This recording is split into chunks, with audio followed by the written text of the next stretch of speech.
Bismillahirrahmanirrahim. Assalamualaikum warahmatullahi wabarakatuh. Bismillahirrahmanirrahim. Alhamdulillahi rabbil alamin. Wa sallallahu wa sallama ala asyrafil anbiya'i wal mursalin nabiyyina wa maulana Muhammadin wa ala alihi wa sahbihi ajma'in. A'udzu billahi minasy syaithanir rajim. Ya ayyuhalladzina amanu taqullaha haqqa tuqatih ولا تموتن إلا وأنتم مسلمون اللهم إنا نسألك علما نافعا ونعوذ بك من علم لا ينفع اللهم إنا نسألك الإخلاص في القول والعمل آمين يا رب العالمين أما بعد.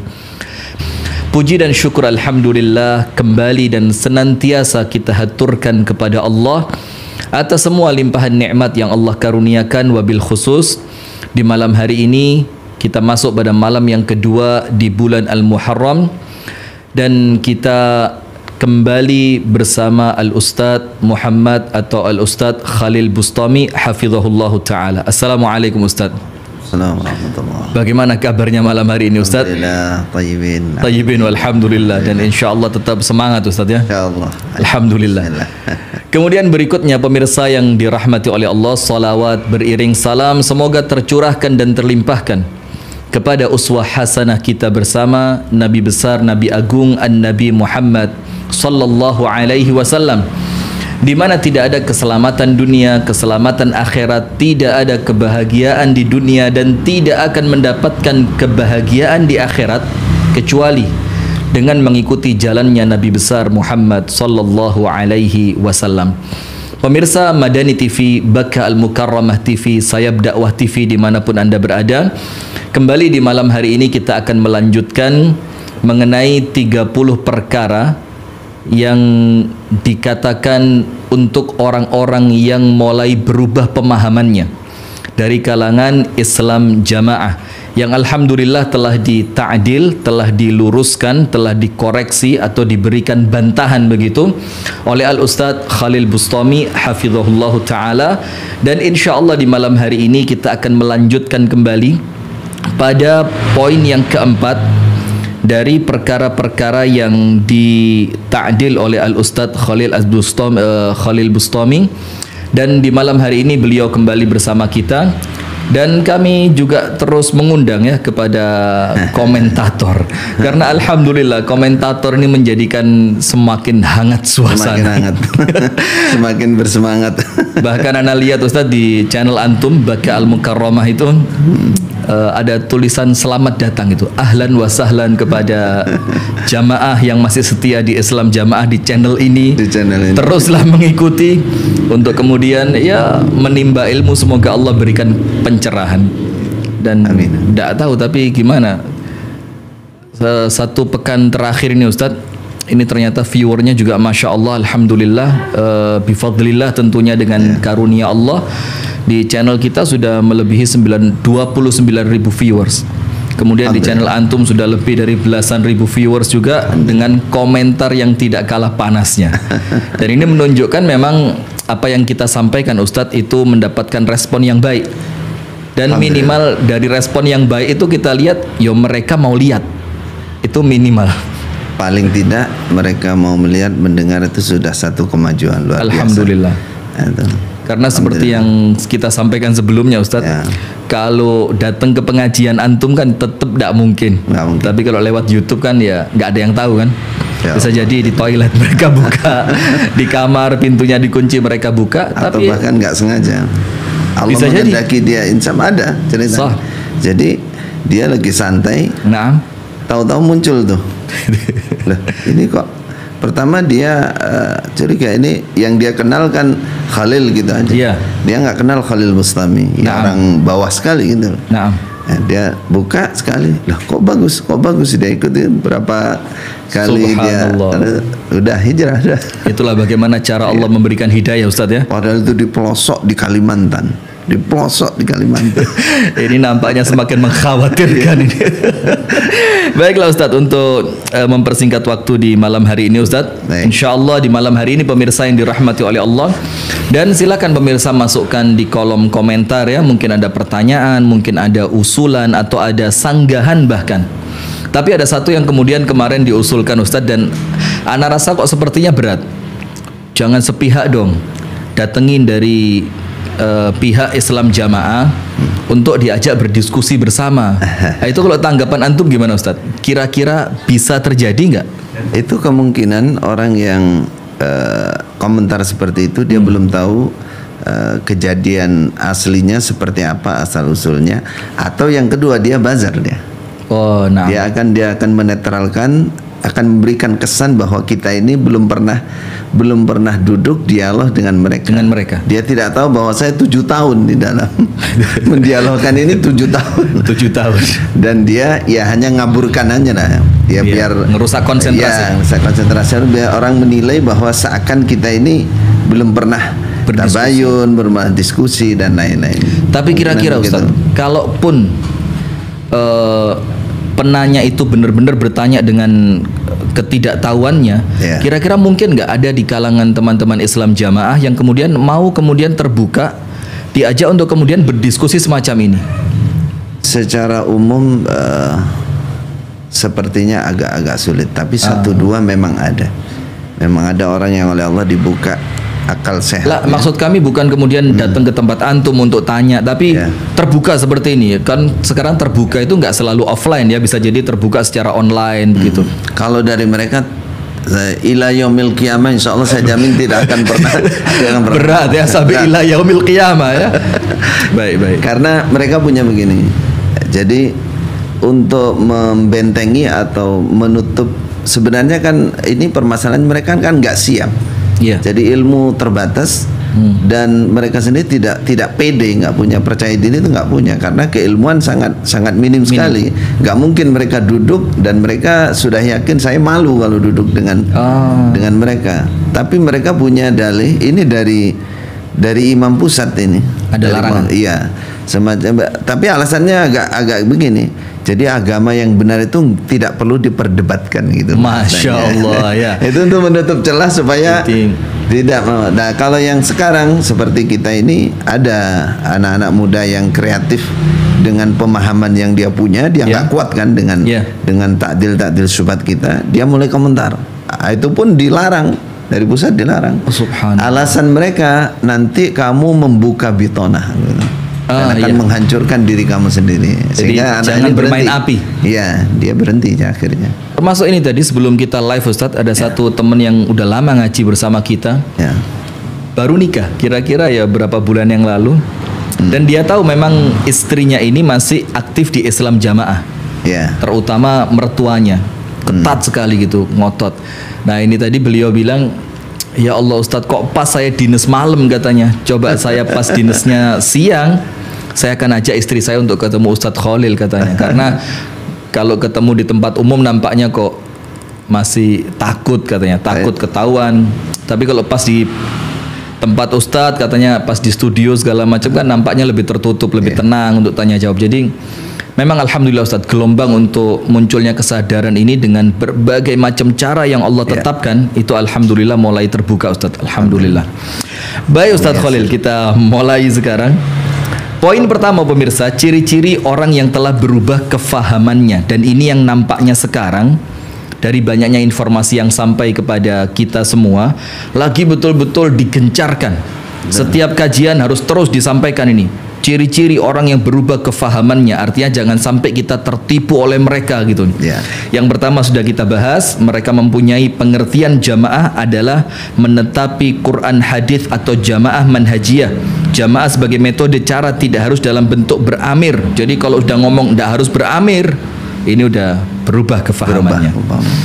Yang kedua, mereka mempunyai pengertian jamaah yang dilaksanakan oleh Haji Nur Hasan, Haji Abdul Zahir, Haji Abdul Aziz. Nanti insya Allah Ustaz ya ada cerita diperpanjang tentang Haji Abdul Zahir ini ya. Haji Abdul Aziz ini dianggap komunitas seperti perkumpulan organisasi biasa. Mereka nggak terima, oh ini jamaah ini. Jadi bukan organisasi. Dan yang ketiga, mereka mempunyai pengertian ulil amri adalah ulama ahli ilmu, bukan keimaman. Jadi ketika mereka mempunyai pengertian ulil amri adalah ulama ahli ilmu, bukan keimaman. Jadi menurut yang terpengaruh. Nah, menurut yang terpengaruh bukan imam, ulil amri itu yo ulama segala macam dengan keumumannya. Sementara mereka meyakini harus imam. Amir mereka. Itu untuk menjaga jamaah mereka. Nah, sekarang yang baru pemirsa di malam hari ini, dan tetap saya akan kokoh dengan cara saya ya, walaupun Anda kritik dengan kritikan, tapi kalau kritikan itu saya anggap nggak masuk, saya akan lanjut aja. Tapi kalau kritikan itu masuk Ustadz, ya tentu kita harus lapang dada menerima. Seperti ketika penjelasan, yo jangan dipotong. Insya Allah nggak dipotong malam ini. Tapi nampaknya nggak seru kalau nggak dipotong Ustadz, karena saya ini Ustadz termasuk mungkin mewakili banyaknya umat Islam lain yang sampai terheran-heran dengan adanya kelompok seperti Islam Jamaah, yang kemudian cara berpikirnya itu aneh bin ajaib, sehingga ketika antum menjelaskan Ustadz ada sesuatu yang kok bisa, maka itu jiwa berontaknya itu keluar. Dipotong dulu, tapi insya Allah malam ini saya ikhtiar lah. Yang keempat, Bismillahirrahmanirrahim. Mereka di sini artinya orang yang punya pemahaman yang sudah mulai berubah, yang dianggap dalam tanda kutip kemarin mulai murtad begitu ya. Mereka mempunyai pengertian jamaah kita ini firqah. Jamaah kita ini adalah firqah karena membentuk keimanan sendiri tanpa membentuk keimaman, membentuk keimaman sendiri tanpa kesepakatan seluruh umat Islam Indonesia. Nah, ini pengertiannya dulu Ustadz. Ini pengertiannya seperti apa? Karena kalimat ini untuk kami kurang akrab ya, agak asing. Bagaimana pengertiannya Ustadz? Baik. Membentuk keimaman sendiri. Jadi definisi jamaah menurut mereka adalah sebuah kelompok yang mereka mengangkat imam dengan cara dibaiat. Dan yang pertama kali yang paling sah di suatu kawasan misalnya Indonesia, yang pertama kali mereka mengangkat imam dan dibaiat, itulah definisi jamaah. Lalu golongan yang lain itu dianggap firqah.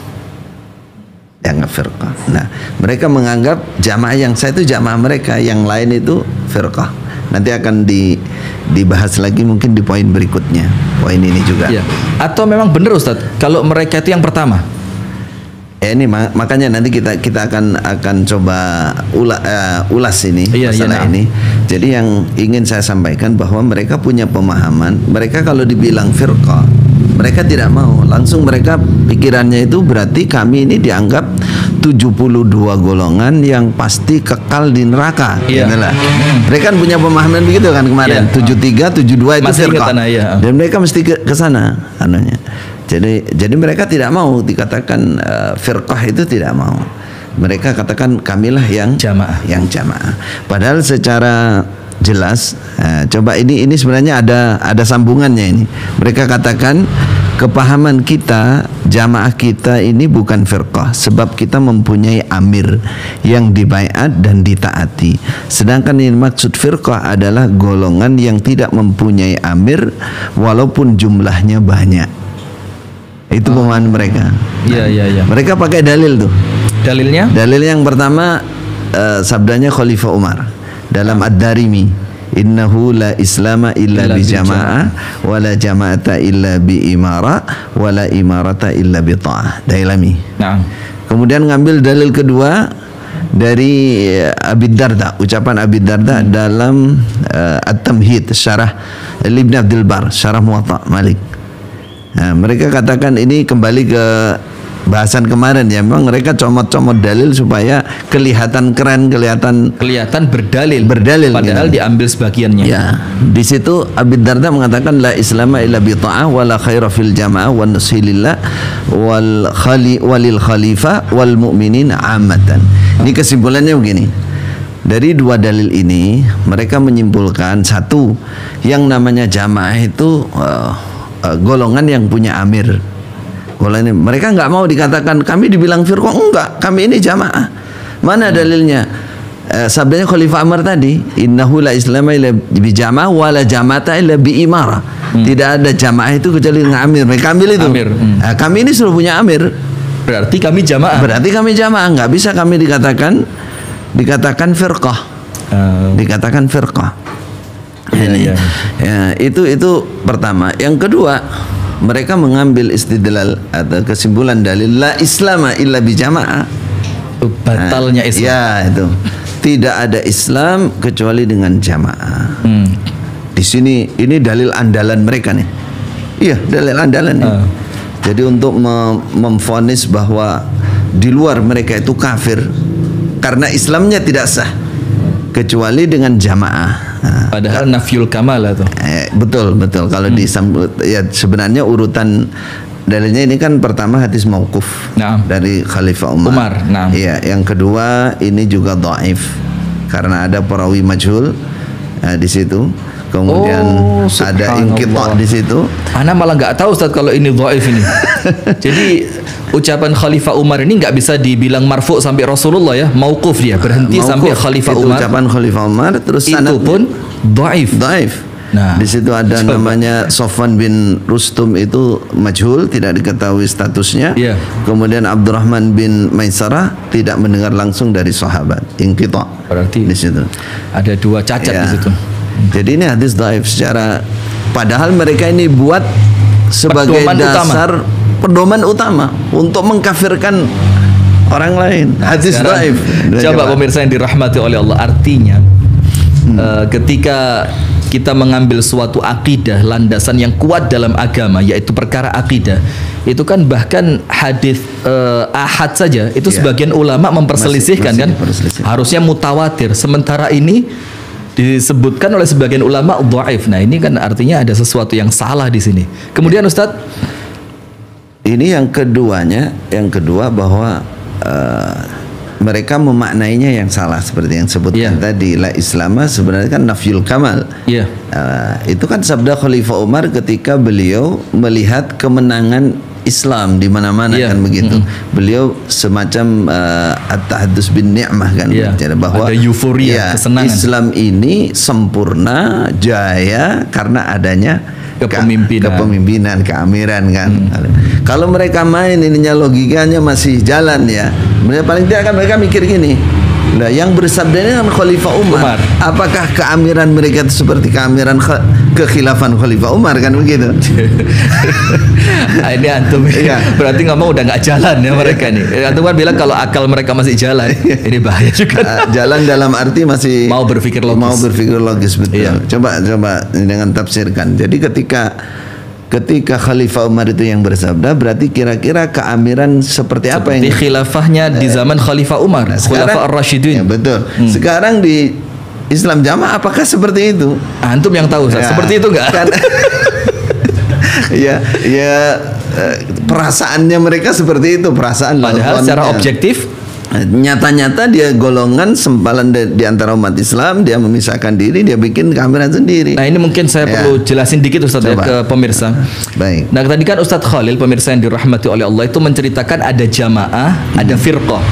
Kenapa sih teman-teman Islam jamaah nggak mau dibilang firqah? Karena konotasi firqah dalam agama Islam itu kelompok yang sesat.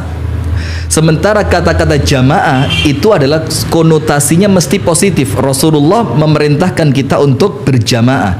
Nah, sehingga teman-teman Islam jamaah, kenapa mereka nggak mau dibilang firqah? Karena kalau firqah sesat dong.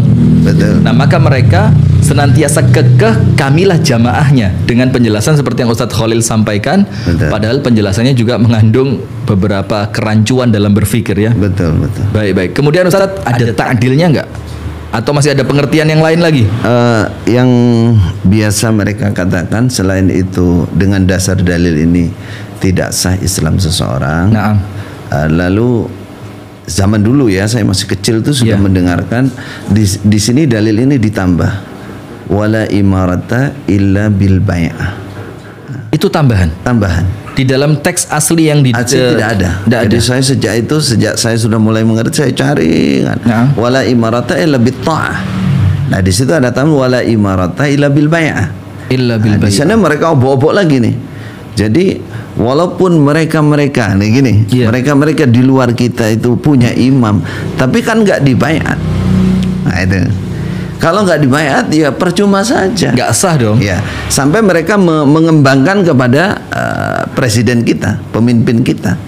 Kan mereka nggak dibaiat. Dibaiat di benak mereka itu sebagaimana imam mereka. Jadi itu tidak sah. Gitu. Tidak sah di sini Ustaz. Afwan Ustaz ya.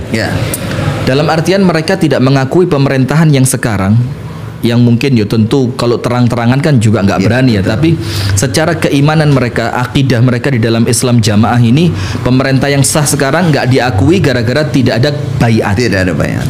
Nah, atau kemudian hanya mereka berusaha untuk menjaga jamaahnya agar tetap berjamaah dengan mereka untuk tidak terpengaruh dengan yang namanya organisasi yang lain.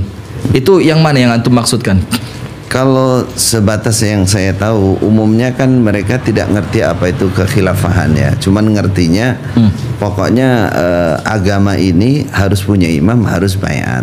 Yang dimaksud oleh mereka tidak mengesahkan pemerintah itu dalam arti sebagai, menurut mereka itu imam agama. Seperti yang pertemuan sebelumnya juga ya, betul. Imam agama artinya. Imam agama menurut mereka. Tapi boleh nggak Ustadz saya tanya sesuatu yang mungkin sedikit sensitif ya? Tapi secara asli Ustadz, kalau mereka mau jujur, mereka akui nggak Ustadz pemerintah ini sah atau tidaknya gitu? Secara jujur ya, artinya tanpa mengucapkan bitonah lah. Kalau bitonah kan menutupi sesuatu yang aslinya. Mereka akui nggak sebenarnya? Kalau orang-orang yang militan yang awal ya, ya kemungkinan besar dari pernyataan-pernyataan tidak mengakui keabsahannya. Tapi untuk yang generasi sekarang yang agak terakhir ini, dia hanya memahaminya, dia ditanamkan bahwa kita netepi agama itu ya harus begini, harus punya imam, harus jadi sah. Semua dalil-dalil ulil amri dan lain-lain itu diambil untuk kepada pemahaman ini. Sedangkan urusan dunia menurut mereka udah biarkanlah itu urusan mereka. Jadi tetap dipisah dua ya. Untuk perkara akhirat yang kita bakal masuk surga, kita tetap menetapi jamaah ini. Kalau untuk urusan dunia biarlah nanti diurus sama partai-partai itu. Tapi itu pun tidak konsisten mereka menyatakan seperti itu, dalam kenyataannya enggak. Seperti apa contohnya? Dalam kenyataannya contoh ya, mereka punya namanya nikah dalam ND. Ini terus istilah-istilah nikah luar itu nikah di KUA. Ini sebagai gambarannya bahwa nikah di KUA yang sejatinya punyanya ulil amri kan, itu dianggap tidak sah. Yang dianggap sah harus nikah dalam dulu. Dua kali prosesi akad nikah atau bagaimana? Iya. Sampai harus seperti 2 kali. Iya. Ini baru juga ini saya dengar Ustaz. Masya Allah. Termasuk dalam kegiatan secara umum, coba dilihat dari sistem atau ciri-ciri kekhilafahan itu kan ada pada mereka sebenarnya. Penarikan zakat, mereka narik, punya amil sendiri. Kemudian ditambah penarikan sedekah sunnah yang mereka wajibkan, yang 10% itu mereka bagi-bagi di jamaahnya sendiri. Dan mereka punya organisasi besar, organisasinya. Tidak hanya itu, mereka urusan haji, mereka punya juga PT-PT dan lain-lain, urusan BMT, keuangan, bank syariah, Baitul Mal, semua mereka urusi. Bahkan kalau mau tahu urusan pemilihan umum juga diurusi, pilpres, semua ketentuannya harus ikut imam. Kalau bahasa menakutkannya bisa jadi negara dalam negara sudah ya. Karena mereka nggak mau dibilang begitu, tapi pada kenyataannya seperti itu. Karena mereka punya Baitul Mal sendiri, mereka punya lembaga zakat sendiri. Wah, sudah seperti itu. Lah, ini masalah yang nikah tadi Ustaz. Ini saya mau panjangin ini. Saya mau urus panjang ini. Coba. Makanya sepuas. Alhamdulillah ana. Jadi mohon maaf pemirsa ya. Beliau bilang sama saya sepuas. Jadi antum mau kritik apa? Ahlan wa sahlan udah. Gini Ustaz. Nikah akadnya 2 kali. Berarti akad yang mereka datangkan KUA, mudin atau penghulu, itu dianggapnya kan main-main aja berarti. Main-main aja, betul. Coba Pak Penghulu, Pak KUA, Pak Mudin, Anda dibuat main-main loh ini. Karena setelah itu nanti akan ada prosesi ulang, akad ulang, yang di mana nikah dalamnya. Sebelumnya. Malah sebelumnya. Ya, kalau sesudahnya mereka jarang. Jadi sebelum datang ke KUA atau mendatangkan pihak dari KUA, mereka nikah dalam dulu. Berarti Pak Mudin itu mereka nggak anggap. Coba gimana Ustadz? Apa nggak dianggap Islam sehingga menikahkannya nggak dianggap sah? Betul, betul. Dasar utamanya berangkatnya dari takfir itu, bukan hanya karena dia, ya tadi karena dia merasa sudah beramir berbaiat, ya, maka dia sah Islamnya, yang lain tidak sah.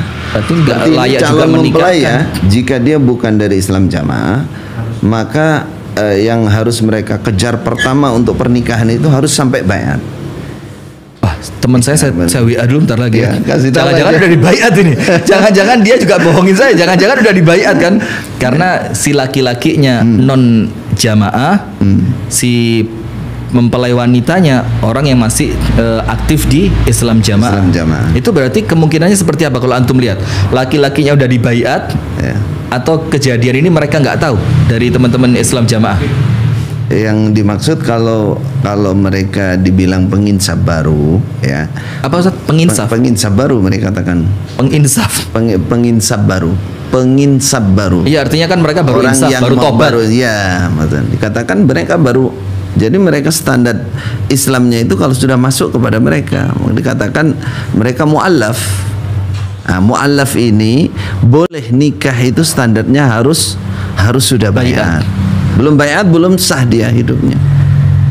Berarti nggak mungkin ada pernikahan kalau belum baiat. Nggak mungkin. Kecuali kalau yang dari Islam jamaah ini sudah dianggap tidak paham jamaah. Memang dia sudah dibiarkan. Oh, si perempuannya udah nggak direken, udah. Kamu udah bukan dari kami gitu. Iya. Tapi nampaknya mertuanya katanya masih Ustaz, masih apa? Artinya masih kolot lah. Nah, itulah. Baik Ustaz, kita lanjutkan Ustaz ya. Ini jadi, dalil kedua tadi. Saya hanya ingin menguatkan bahwa ini betul-betul pembohongan publik ya, pembohongan publik. Jadi di sini diterangkan wan nushilillah walil khalifah. Ucapan Abi Darda tadi, ya, tidak ada Islam, tidak sah Islam kecuali 1, 2, 3. Yang ketiga ini wan nushilillah walil khalifah. Nah, khalifah itu mereka ambil nasihat untuk Allah dan untuk khalifah. Nah, jadi mereka posisikan menurut dalil ini imam mereka sebagai khalifah mereka. Khalifah mereka. Jadi kata-kata khalifah dalam ucapan Abu Darda itu mereka tafsiri amir mereka. Mereka tafsiri amir mereka. Naam. Kemudian ada yang lain Ustadz? Dalam kaitannya dengan ini mereka juga menyatakan bahwa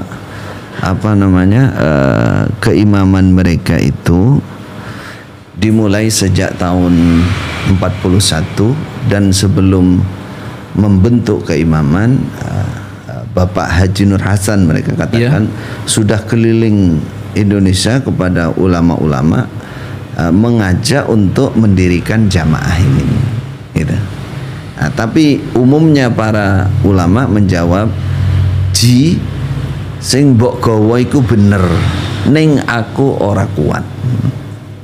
Pak Haji, yang kamu bawa ini benar tapi saya tidak kuat. Kurang lebih begitu artinya. Tidak mampu melakukan, tidak mau melakukan. Nah, kalau kita lihat ya, yang nyata saat ini mereka kan hanya sebuah golongan di antara umat Islam yang memisahkan diri terus punya imam kan begitu. Kalau dilihat dari sisi ini kan ringan-ringan saja kan. Artinya tidak mungkin seorang kiai, seorang alim menjawab aku tidak mampu, nggak kuat. Biasa mereka lakukan. Ini artinya apa Ustaz? Nah, kemungkinan dari orang-orang alim itu para ulama menilai ini mau mendirikan khalifah negara Islam. Negara Islam mungkin. Nah, yang sini memahaminya sampai saat ini memahaminya yang membentuk seperti mereka itu. Yang sekarang ini. Iya, jadi ketakutan tanpa tanpa dasar apa-apa. Mereka nggak ngerti bab khalifah, tapi dalam praktek mereka pergerakannya seperti kekhilafahan. Dalam pernyataan mereka katakan imamnya hanya imam agama gitu. Jadi kerancuan itu luar biasa sekali ya. Banyak sekali. Sekarang begini Ustaz Khalid. Kita kan punya banyak ormas di Indonesia ini. Ada Muhammadiyah, ada Nahdlatul Ulama, ada Al-Irsyad dan yang lain, Persis dan yang lain. apakah yang membedakan pemimpinnya Muhammadiyah, pemimpinnya Nahdlatul Ulama, pemimpinnya Al-Irsyad, pemimpinnya Persis dengan pemimpinnya Islam Jamaah? Apakah pembedanya cuma baiat saja? Mungkin di Muhammadiyah tidak ada baiat, di NU tidak ada baiat, di Al-Irsyad tidak ada baiat, di Persis sementara mereka ada baiat. Apa yang membedakan, Ustaz? Dua menurut mereka. Nomor satu, jadi mereka katakan bahwa golongan-golongan di luar kita itu tidak ngurusi agama untuk menutup mata orang-orang di bawah. Kalau bahasa lain, mereka tidak murni ngurusi agama dan ilmunya juga tidak mangkul gitu. Jadi seputar ini tidak mangkul, tidak bersanad, tidak muttasil. Jadi nggak sah dari ilmunya. Dan satu itu. Yang kedua, betul tidak ada baiat menurut mereka. Karena tidak dibaiat sebagaimana mereka membaiat imamnya disuruh berdiri di atas kursi kalau sekarang ya, atau di atas tempat, terus mereka dibawa, mereka terus mengucapkan baiat itu, dipandu bersama-sama gitu ya? Dipandu bersama-sama dulu, isinya kurang lebihnya bapak saya angkat sebagai, gitu bahasa, saya angkat sebagai imam saya sebagai roya bapak, saya siap taat dalam 5 hal, dibaca bersama, nanti habis itu salaman satu-satu yang laki-laki. Sama satu-satu menyatakan lagi, kemudian mengatakan sami'na wa ata'na, bayatuka ala ini. Jadi mereka menganggap di luar, jadi kalau ada pengangkatan seorang pemimpin dengan kesepakatan ahlul halli wal aqd di tempatnya masing-masing, itu mereka anggap itu bukan gitu loh. Harus mereka yang harus seperti mereka itu. Yang paling dahsyat lagi yang kaitannya dengan poin ini. Yang poin yang keempat ya. Mereka pakai dalil la yahillu li thalathatin yakunu nifalatin minal ardi illa amaru alaihim adham. Mereka mengatakan tadi kan firqah karena hal itu. Jadi mereka mengatakan 3 orang saja hidupnya hidup di dunia ini, kalau tidak mengangkat seorang amir maka tidak halal hidupnya. Jadi la yahillu li thalathatin. Itu apa Ustaz? Hadis atau apa? Ini hadis Rahu Ahmad. Subhanallah. Ini dalil bab musafir. Safar betul. Bab safar. Jadi 3 orang yang safar itu tidak halal, maksudnya kan tidak boleh mengadakan safar. Tidak boleh mengadakan safar sehingga mengangkat salah satu sebagai pemimpin di perjalanan kan begitu. Aslinya begitu. Tapi mereka maknai satu, tidak halal hidupnya 3 orang yang berada di permukaan bumi kecuali mengangkat salah satu amir. Loh ini loh katanya. Jadi tahun 41 Bapak Haji Nur Hasan itu sudah diangkat sebagai amir oleh 3 orang, oleh 2 orang temannya. Yang itu masih keluarga, diantaranya namanya Haji Nur Asnawi. Itu kakek dari istri saya juga, kakek dari ibu mertua. Itu. Jadi mereka mengatakan, jadi kami ini yang paling sah, kami yang paling awal di Indonesia. Ubi bi'atil awal fal awal. Ini justru masih banyak sekali sebenarnya. Cuman ini ya. Tapi nampaknya tetap kita singkat aja. Artinya kembalinya hanya pada halu aja sih. Jadi, karena memahaminya tidak pertama. Jadi prasangka. Jadi dalil itu mereka bawa kepada tidak mengikuti kaidahnya, kaidah bagaimana beristidlal, bagaimana dari para ulama nggak diikuti. Padahal semua dia. Ya Allah. Kemudian ada lagi Ustaz, yang poin keempat ini, mereka mempunyai pengertian jamaah kita ini firqah karena membentuk keimaman sendiri tanpa kesepakatan seluruh umat Islam Indonesia. Jadi kita ini yang di luar menganggap mereka tidak disepakati oleh umat Islam se-Indonesia. Berarti mereka menganggap mereka disepakati. Bukan begitu. Jadi mereka mendengar bahwa termasuk syarat sahnya pengangkatan amir itu jika disetujui oleh se-Indonesia, umat Islam atau perwakilan umat Islam. Lalu mereka kan menyatakan bahwa mereka sudah membentuk dari tahun 41 tersembunyi hanya 3 orang. Jadi untuk mengesahkan ini mereka menafikan syarat itu. Jadi walaupun tidak didaksikan oleh semua umat Islam, ya, semua umat Islam tidak ada masalah. Yang penting 3 orang aja sudah, hadisnya itu tadi. Iya, sudah haram hidupnya angkat amir. Makanya dari tahun 41 mereka mengangkat amir. Iya, gitu. iya, iya. Alur berpikirnya seperti itu. Saya udah dapat ya, poin keempat ini intinya sama seperti poin-poin yang sebelumnya, Ustadz. Saya rasa karena tidak memahami dalil dengan pemahaman yang benar, karena difahami dengan dzon, prasangka mereka sendiri tadi, sementara jamaahnya di bawah tidak punya akses untuk mendapatkan informasi yang lain. Betul. Baik. Kita pindah yang kelima, Ustadz. Atau masih ada yang mau ditambahkan? Poin-poin pentingnya aja masih berkaitan dengan ini. Mereka mengatakan kita punya 7 fakta keabsahan jamaah Islam jamaah di Indonesia. Mereka di punya 7 fakta bahwa mereka itu sah. Mereka sah sebagai apa namanya jamaah di Indonesia. Yang paling sah, yang lainnya nggak sah. Gitu. Iya. Bisa disebut, Ustadz? Ini singkat saja ya. Sebenarnya yang kita bahas cuma 1, lainnya ini ya menggelikan semua sebenarnya. Ya, itu yang menggelikan itu sebenarnya.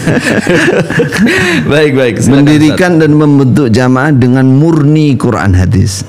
Berdasarkan Quran hadis dengan betul-betul mukhlishina lahuddin. Klaim. Itu tuan tadi. Jadi lainnya nggak murni menurut mereka. Jadi serasa yang murni mereka sendiri. Ini bukti pertama. Fakta pertama yang menunjukkan mereka sah. Ya, fakta yang pertama. Kedua, jamaah kita ini semata-mata urusan ibadah. Ini kan. Artinya dunia dan akhirat. Urusan ibadah, urusan agama, urusan akhirat. Bukan urusan organisasi, coba. Iya. Bukan urusan partai, bukan urusan keduniaan, tetapi murni urusan ibadah yang dijamin oleh undang-undang.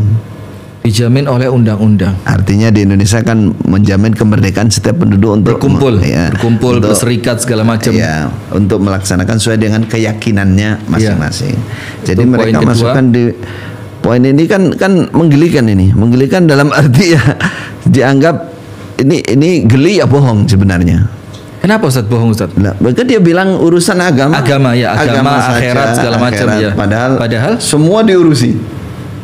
Coba sekarang contoh ya, masalah pernikahan, perceraian mereka urusi. Yang dianggap terpengaruh harus dicerai. Harus diceraikan, harus laporkan dan seterusnya, laporkan ke pengadilan. Termasuk saya pernah dengar, Ustaz, di poin yang kedua ini ya, mungkin kan dibilang tadi bukan partai politik, bukan ngurusin negara segala macam. Sempat ada salah satu yang saya kenal, Ustaz, di daerah Kandangan sini, dekat dari sini. Itu beliau mengatakan kenapa keluar, karena waktu pemilu tahun berapa begitu, itu dikondisikan Islam jamaah se-Indonesia untuk milih 1 calon. Yang calonnya itu kita sebut aja Ustaz ya, itu perempuan lah, dalam keadaan katanya waktu belajar perempuan nggak boleh jadi pemimpin. La yuflihu qaumun wallau amrahum imra'ah gitu. Sementara kok sekarang disuruh milih dan disepakati katanya harus milih calon presiden yang ini. Saya termasuk yang waktu itu disidang karena mengungkapkan ini. Kenapa kita milih perempuan? Padahal dalilnya ini. Nah, mereka kamu berarti nentang ijtihad imam. 1, ijtihad imam. Yang kedua, ketahuilah bahwa dalil ini murni urusan dunia. Lagi-lagi mereka begitu dalih. Berkelitnya ke situ. Jadi kita nggak ada urusannya, mereka mau perempuan lah, mau banci lah, mau karena apa. Ini dunia. Kita ngurus akhirat. Kita khusus urusan Quran hadis murni mangkul ini gitu. Saya waktu itu belum ke Mekah loh, tapi saya sudah janggal juga gitu loh. Dan ada yang keluar sini. Saya dipanggil khusus itu, sidang saya. Terus jawaban antum apa, Ustaz? Ya waktu itu istilahnya saya kan masih muda dan masih terdoktrin, cuman hanya itu yang saya pikir bisa sampaikan. Ya diam saja, setelah itu cuman janggal aja gitu. Dan kalau di Kandangan ini sama, beliau cerita juga, saya dipanggil Ustadz katanya, saya dipanggil, tapi kemudian saya tidak mampu menjawab dengan jawaban yang terlalu panjang, saya keluar gitu aja katanya, karena ini udah nggak cocok katanya sesuai Quran hadis yang murni tadi kan. Tapi ini ditunjukkan ayat hadisnya tidak akan beruntung suatu kaum yang dipimpin oleh seorang perempuan, kok malah disuruh milih perempuan. Tiba-tiba saya keluar aja katanya. Nah, itu fakta yang kedua. Ini yang berikutnya selanjutnya, Allah alam nomor berapa ini? Nomor 4 ya. Sudah terwujud dengan nyata serta sudah berjalan dengan baik dan lancar. Ini yang selalu mereka klaim sebagai bukti kebenaran mereka. Karena bentuknya sudah ada dan tersusun dengan rapi. Dengan rapi dan lancar, tidak ada yang bisa ada masalah. Nggak ada yang bisa membendung pergerakan mereka gitu lah. Itu dalilnya. Mereka pakai dalil la tazalu ta'ifatun min ummati zahirina 'alal haqq. Nah, itu mereka pakai. Iya. Jadi mereka jadikan bukti bahwa kebenaran mereka itu mansurin. Tertolong. Ini buktinya. Sampai sekarang mana jamaah kita akan berkembang pesat. Pemirsa perlu dijelaskan lebih detail karena begini pemirsa kira-kira. Jadi pada poin yang keempat, fakta bahwa mereka ini mengaku kamilah jamaah yang sah itu gara-gara perjalanan mereka, nggak mau dibilang ormas ya, jamaah mereka itu sudah berjalan rapi, tidak ada halangan, tidak terbendung. Sementara ada hadis yang mengatakan Rasulullah SAW bersabda yang artinya akan senantiasa ada dari umatku satu kelompok yang terus Allah tolong dan tidak akan terganggu oleh orang yang menyelisihi mereka. Nah ini buktinya kita tidak terganggu, berarti kita yang ditolong sama Allah. Iya. Walaupun banyak yang memusuhi kita, termasuk yang keluar itu juga. Ini klaimnya keren banget ini.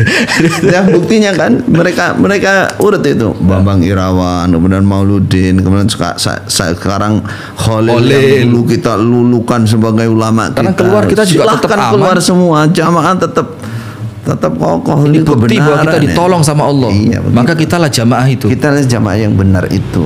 Kitalah Taifah Mansurin. Makanya mereka punya kaos-kaos bikin Mansurin gitu. Ya, begini. Saya tahu ini Ustaz. Ya. Saya sempat pernah lihat kaos Mansurin. Saya kira Mansur itu mungkin dia punya klub bola gitu kan. Di pondok biasa ada beberapa klub bola. Oh, Mansurin itu ya klaim bahwa mereka adalah jamaah yang sah. Iya. Makanya kita katakan kalau kita jawabnya ketawa-ketawa aja. Kita bilang gini. Kelancaran Anda berada di dalam Islam jamaah itu bukan mutlak tanda kebenaran. Ada yang sama dengan Anda sesatnya itu malah punya negara Syiah. Sampai lebih lancar lagi ya? Sama punya bom atom ya, kalau ini dalil maka mereka lebih pantas berdalil dengan ini ya. Lebih pantas. Antum berani Ustaz ya. Baik. Ada fakta berikutnya mungkin. Kalau gandengan yang ini ya, yang mana itu? Yang saya katakan Syiah lebih ini, itu Syiah masih lebih baik daripada Anda sebenarnya. Di mana daripada Anda tentang bab keamirannya. Sana masih keimaman kan, kayak imamah mereka ya masih memilih turunan Nabi, 12 turunan Nabi. Itu ya. Kalau ini yang sampean pilih ini siapa? Jangan-jangan turunan Nabi Ustaz. Ya, kalau mereka katakan ya turunan Bapak Haji Nur Hasan gitu loh. Masya Allah. Hasan. Lumayan mereka.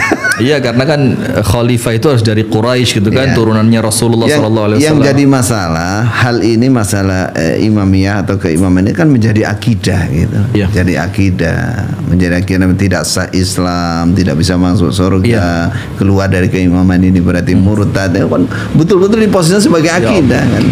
Memang ya mungkin sengaja mereka munculkan itu Ustaz untuk mempertahankan jamaahnya. Jadi ditakut-takutin dengan sesuatu yang kesannya angker, murtad loh. Nggak masuk surga loh, akhiratmu nggak selamat. Sementara siapa di antara kita yang berani kalau ditakut-takutin akhiratmu nggak selamat? Kadang-kadang mendingan dunia nggak selamat lah dibanding akhirat kan. Sementara di sini akhiratmu nggak selamat. Ada 3 poin kita singkatannya. Apa itu Ustaz? Jadi yang 7 tadi, 7 fakta sahnya jamaah mereka sudah diuji, sudah digegeri, sudah dites. Dalam istilah emas sudah dileler, ternyata lulus. Masya Allah. Nah, itu. Mereka keyakinannya begitu. Jadi sejak dulu dimusuhi, dianggap mereka dituduh Dajjal ucul, PKI putih oleh para ulama Kan mereka nggak sadar-sadar itu. Mereka tetap mengatakan inilah cobaan kita, di mana cobaan ini kalau kita lulus itu bukti kebenaran kita. Kita lulus. Punya satu dalil untuk bantu mereka ini Ustaz.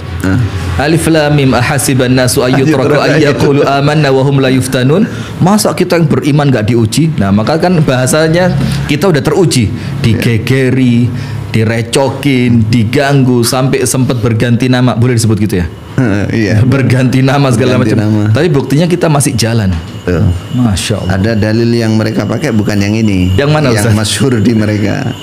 Katakan am hasibtum an tadkhulul jannah walamma ya'tikum mathalul ladzina khalau min qablikum massatumul ba'sa wad-dharra wa zulzilu hatta yaqula ar-rasul wal ladzina amanu ma'hum mata nasrullah. Itu yang sering mereka pakai. Jadi mereka menganggap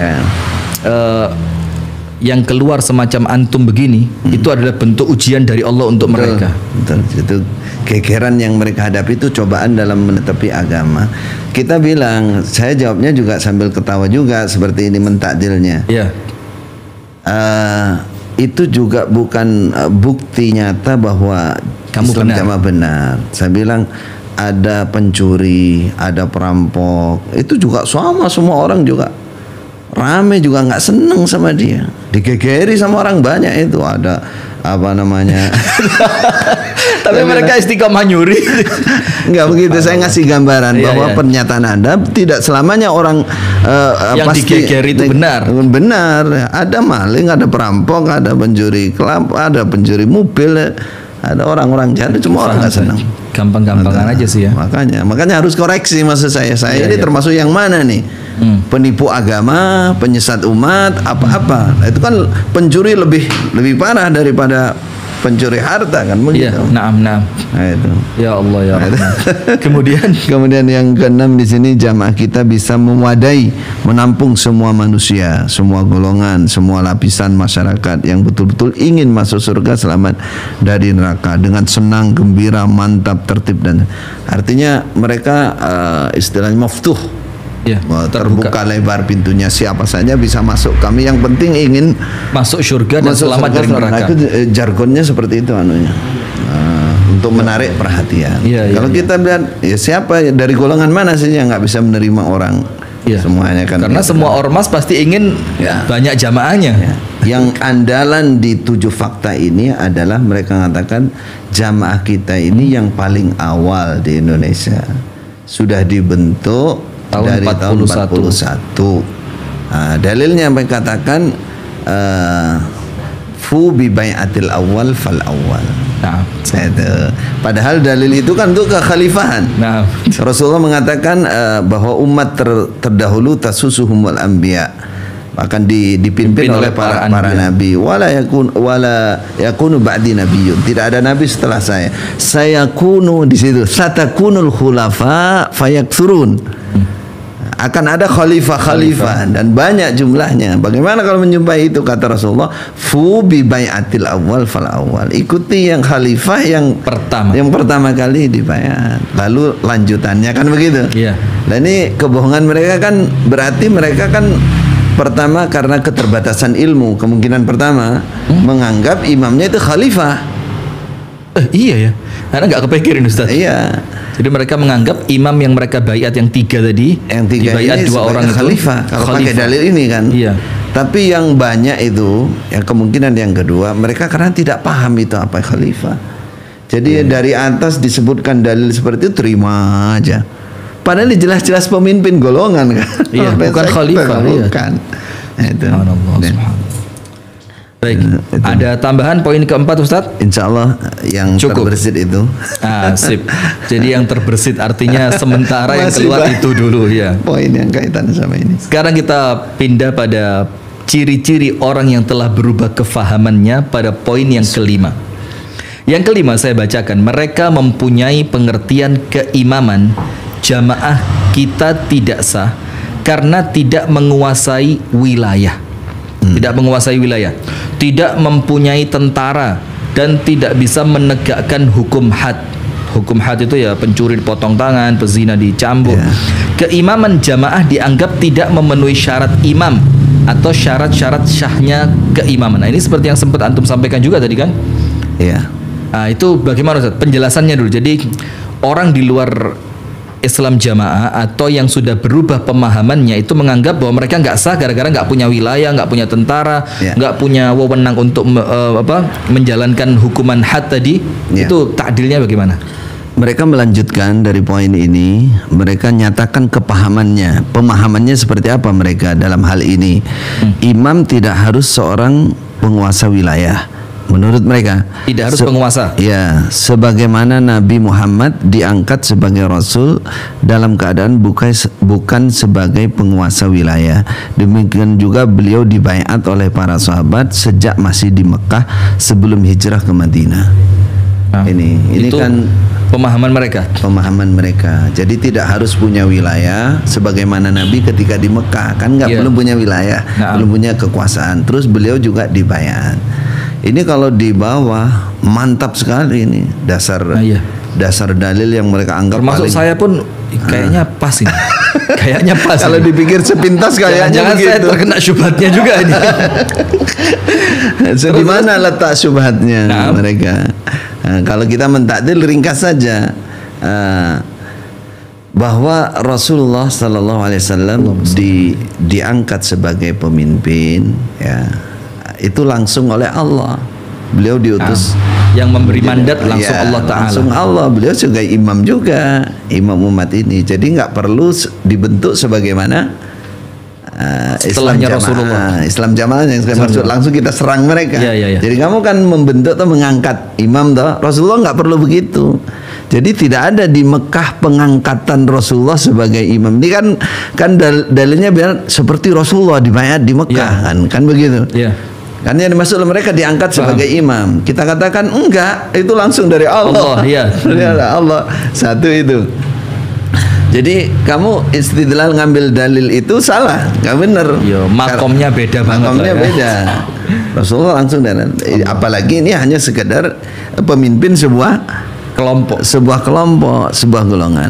Yang kedua, baiat terjadi 2 kali di sana, baiat Aqabah kan, yang pertama, yang kedua. Itu pun yang dibaiat kan bukan sahabat yang di Mekah, bukan orang Muslim yang di Mekah, tapi orang tamu dari Madinah. Yang rombongan pertama hanya berapa 12 orang ya, Aqabah pertama. Itu pun isi baiatnya kan mereka tidak mencuri, tidak berzina. Kebaikan. Ya, maksudnya karena mereka di zaman jahiliyah melakukan hal itu, maka setelah Islam dikuatkan oleh Rasulullah supaya tidak mengulangi kemaksiatan itu. Isinya kan begitu, bukan ngangkat Nabi sebagai khalifah, imam. Bukan. Aqabah kedua justru yang paling masyhur isinya kan bahwa mereka siap menjamin keselamatan Rasulullah, membela Rasulullah ketika mereka pindah ke Madinah.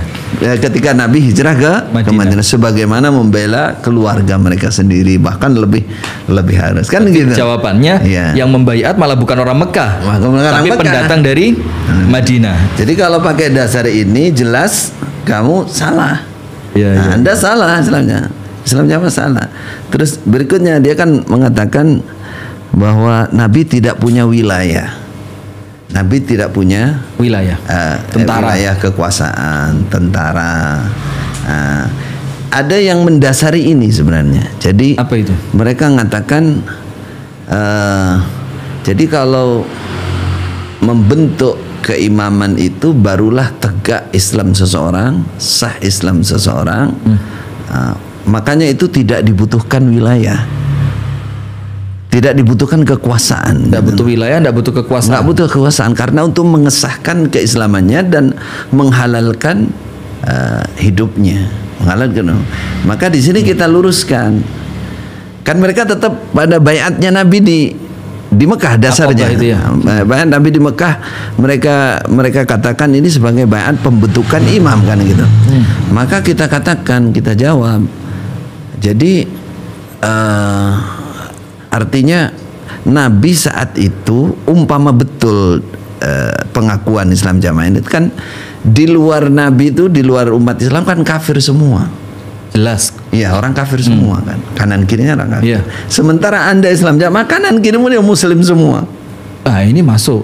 Naam. Itu muslim semua. Terus Anda mengangkat imam, membaiat, akhirnya apa? Mengklaim yang Islam yang sah, Anda yang lainnya jadi kafir semua. Sementara di zaman Nabi yang lain jelas kafir. Yang lain jelas kafir. Baik. Jadi poin 1, 2, 3 ini saya bisa ulang. Yang pertama, Bedanya jelas pemirsa. Kalau Nabi Muhammad yang mengangkatnya langsung Allah. Betul. Poin kedua, dan yang membaiat Nabi Muhammad pun bukan orang Mekah langsung, tapi pendatang dari Madinah yang sudah Islam di Madinah, yang sudah masuk Islam duluan di Madinah pada Aqabah pertama dan Aqabah kedua. Betul. Kemudian yang ketiga, bagaimana yang ketiga itu? Jadi kalau dianggap itu pengesah Islam, nah, iya, karena di zaman Rasulullah yang jelas yang lainnya kafir. Kafir semua. Sementara yang di sini ketika Anda membaiat satu orang, yang lainnya muslim. Tapi semua. Kemudian setelah Anda baiat, dianggap yang lainnya tiba-tiba langsung semua. Kafir. Oh, ini poin ketiga ini paling lucu ini Ustaz nampaknya. Jadi tiba-tiba seketika itu orang Islam jadi kafir hanya gara-gara mereka membaiat satu orang untuk dijadikan imam. Dan ini landasan hukum mereka mengatakan kita kafir hanya karena mereka membaiat satu orang. Ini kan ya lucu banget. Ya lucu memang. Tapi bagi mereka tidak lucu itu. Serius itu. Serius mereka. Nah, kepastian itu. Iya. Kalau kita jelaskan, jadi kenapa para ulama memberikan syarat tegaknya kekhilafahan, harus punya kekuasaan bala tentara. Itu berdasarkan perjalanan kepemimpinan Islam dari sejak Khalifah Abu Bakar, Khalifah Umar, Utsman terus, mereka akhirnya simpulkan seperti itu. Baik. Poin kelima saya rasa jelas sekali nih Ustaz. Mereka mempunyai pengertian keimaman jamaah kita tidak sah karena kita tidak punya wilayah, dan terbantahkan semua tiga-tiganya tadi ya. Kemudian yang keenam pemirsa yang dirahmati oleh Allah Subhanahu wa taala, mereka mempunyai pengertian jamaah kita ini adalah golongan takfiriyah. Nah, ini yang banyak sekali memang Ustadz ya. Pokok sekarang kita yang non Islam jamaah ataupun yang sudah keluar dari Islam jamaah itu yakin betul bahwa mereka ini takfiri gitu kan. Jadi orang yang pemahamannya sudah berubah kefahamannya, mereka mempunyai pengertian jamaah kita ini adalah golongan takfiriyah, menghukumi kafir kepada sesama umat Islam. Nah, bener nggak Ustadz mereka takfiriyah? Kok mereka ngakunya enggak berarti? Lalu mereka lanjutkan, kepahaman kita menurut mereka, judulnya begitu, pemahaman kami istilahnya, kita tidak menghukumi atau menuduh mereka kafir, menuduh kafir kepada sesama umat Islam. Dengan kita mengaji Al-Quran dan Al-Hadis, kita meyakini bahwa menetapi agama Islam yang berpedoman Al-Quran dan Al-Hadis dan berbentuk jamaah, menurut mereka ya berimam, berbaiat dan seterusnya, itu mati sewaktu-waktu Allah memasukkan kita ke dalam surga. Terus mereka mafhum diambil kebalikannya, berarti sebaliknya jika tidak menetapi agama Islam yang berdasarkan Al-Quran dan Hadis dan berbentuk jamaah, maka mati masuk, keyakinan kami mati sewaktu-waktu masuk neraka.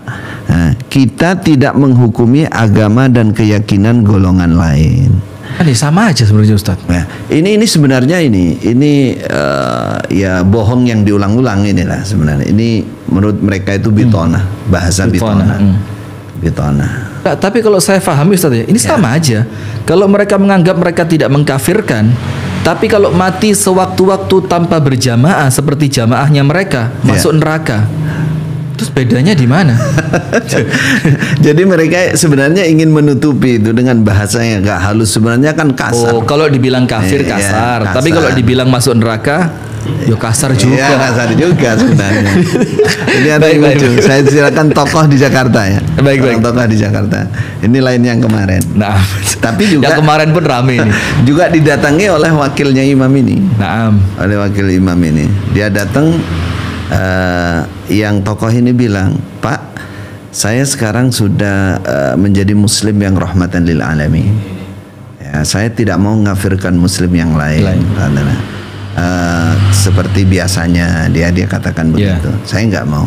Lalu yang wakil 4 ini kan orangnya agak temperamen, responnya cepat gitu, emosional. Langsung dikatakan, saya tidak pernah mengkafirkan orang Islam yang lain. Kapan saya pernah nasihat? Saya pernah terus bilang kafir. Enggak pernah saya. Kata dia. Kata yang tokoh ini, dia sambil ketawa-ketawa, dia bilang, Pak, jenengan kalau nasihat jamaah pasti surga, jamaah kita pasti surga, lainnya neraka. Tidak jamaah neraka, firqah neraka. Satu-satunya jalan Nah, mereka bahasa begitu tuh bahasa pemantapan. Mereka katakan satu-satunya jalan untuk masuk surga setelah neraka adalah dengan menetapi jamaah ini. Sama tokoh ini itu Pak nasihatnya. Jangan tiap hari, tiap pembukaan musyawarah, pembukaan pengajian kan begitu, diam dia terus. Apa itu artinya? Podo sama saja. Podo. Berarti takdil dari antum bagaimana Ustaz? Jadi mereka mempunyai pengertian jamaah kita ini golongan takfiriyah. Ya. Tapi emang iya. Terus ada takdilnya? Kalau kita takdilnya ya ini bohong. Pernyataan mereka ini nggak ngaku sebagai jamaah takfiriyah, ini kebohongan mereka, karena kenyataannya sampai saat ini terang-terangan di depan mata. Coba satu contoh buktinya, orang-orang yang keluar ya dimurtadkan. Betul. Apa nggak bukti itu? Dipisahkan sama suami istri dipisahkan. Apa dalilnya? Wala tunkihul musyrikati wala tunkihul musyrikina hatta yu'minu. Itu jangan menikahkan dengan lahunna hillul lahum wa lahum yahilluna lahun. Tidak halal, ini musyrik, ini murtad. Maka mereka harus pisahkan, berarti tentu mereka memahami yang sudah keluar kafir. Ya. Contoh yang pertama itu. Ada contoh lain? Bukti lain lagi banyak, tidak boleh nikah. Ya tadi harus diceraikan, tidak boleh nikah. Kalau ada anggota keluarga yang tidak keluar dari jamaah, tidak jamaah, mereka saling mewarisi nggak dapat warisan.